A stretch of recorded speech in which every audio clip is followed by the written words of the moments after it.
Well, how is it going out there on YouTube today? This is the review of a Kershaw knife, the Kershaw Deadline.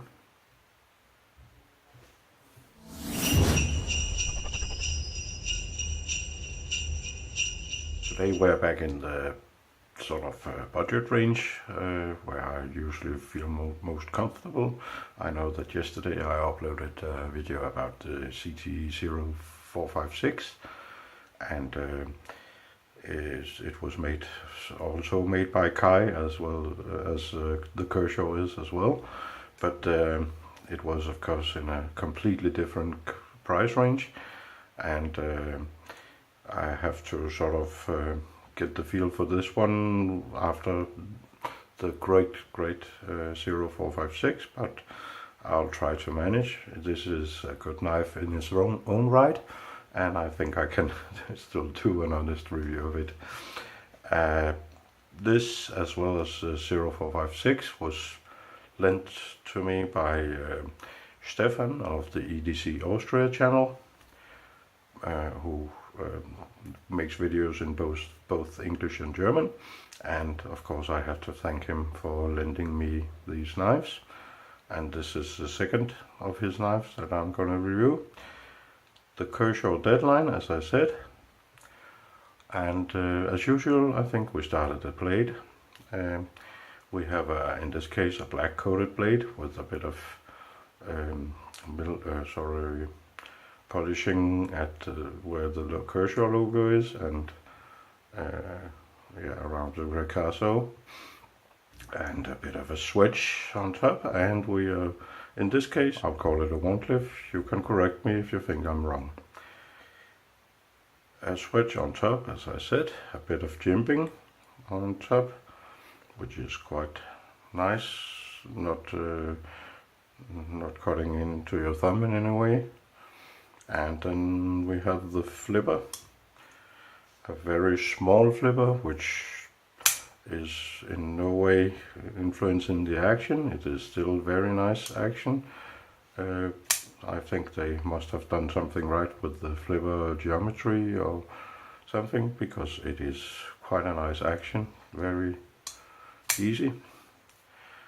I just have to wonder why they did the jimping on this flipper, because on this side, because that does nothing when you open it. And yeah, I guess you could use it as sort of a place to choke up, if that makes sense, but it's not very comfortable.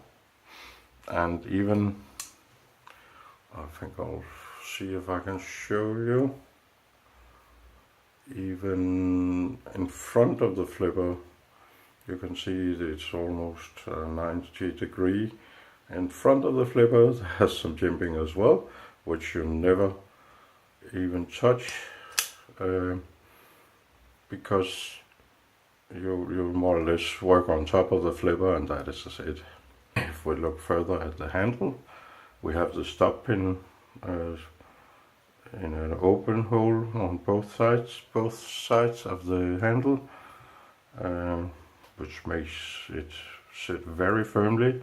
The handle is, of course, in this price range, it is stainless steel, very nicely milled with a bit of a milling pattern, and a lot of details to make it look rather interesting in the presentation side.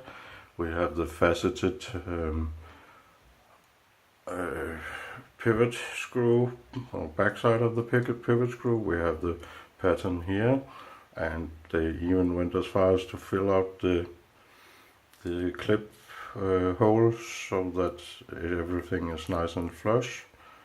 I think a lot of nice accents. Looking at the spine of the handle, we have a backspacer halfway. I think it is nylon, or perhaps even G10. And if we turn it around and look at the clip, very deep carry, which I find quite nice, and a rather small pocket clip, which in my book is also very nice. and then they repeat the pattern from the front, from the presentation side, but here it is actually the liner, or sort of a modified frame lock that makes it a liner, which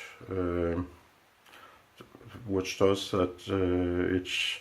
It hasn't got a frame, but the springing is actually up here, so you have sort of a liner lock, a bit of a thin liner lock, but not that bad. It locks up around 50%, which is nice.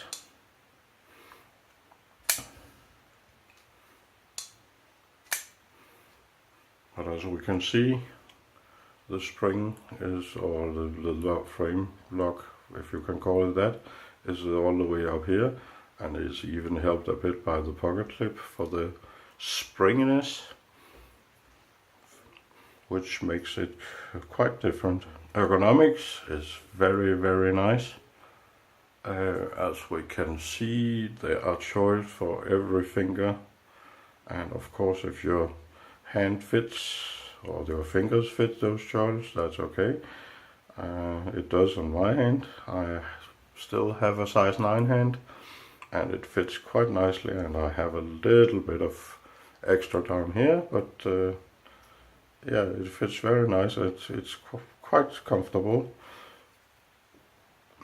Even in the reverse grip, it's comfortable, and as usual with knives with so much finger choice, bumps going on, it's not that comfortable in the draw cut, but I don't use that grip very much. If you do, think about it.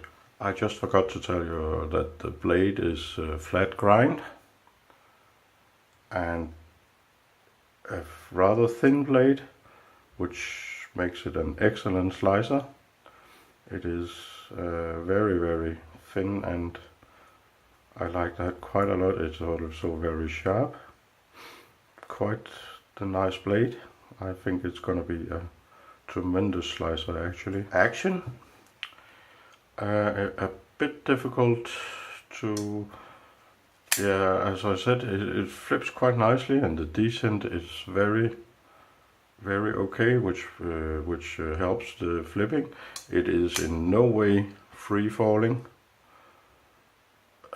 You have to help it quite a bit. I think this is bearings. I didn't take this apart, and I don't want to because it's a loaner. For one, it's a loaner. The second concern for me is that Kershaw, the last knives I've taken apart of theirs, have been stuffed with red Loctite so that they were almost welded shut. So especially in a loaner, I don't want to put a screwdriver to it and risk busting the screws. So I think Stephan would appreciate that, and I won't do it. So that's just the way it is, but I feel it feels like ball bearings that might be just little bit too tight. And I can tell you my fingers are itching to just maybe loosen the pivot a little bit, or yeah, even take it apart and give it a bit of lubrication. But to be honest, I don't dare. I am so afraid of, I'm very afraid of ruining the screws, especially, as I said, on a loaner. So it is the way it is, and it's not bad, especially the action. When you open it, I just had one issue, and that's a nice thing when you compare notes with another guy. Stephan had no issues, but I have had an issue that somehow I managed to get a hold of this frame lock, as you could call it, line lock here, so that I couldn't open it. Stephan never had the problem. I have done it once or twice, so I just have to think a little bit about where I place my fingers so that I don't jam the action by holding down this spring here, or frame lock. I don't think it's a big issue, but beware. And as I said, maybe it's just me. It's, as I said, after the 0456 knife, it's a bit difficult to go back to the budget range. But I still think this knife, it has some special features, and it has a lot of good in it. It's a very nice slicer, a very nice cutter, which is of course a good thing in any knife, and it sits very nice in hand, and the action is quite decent, so I have no problem recommending it. I would definitely buy it myself if I didn't have the chance to loan it. Maybe I still will. In the pocket, it's a very slim knife. It feels very slim. It's not that beefy in any way. That's something that some of you like out there. I like beefy knives, but I can see that it doesn't have to fill that much in the pocket, so that's up to you, I think, how I told you.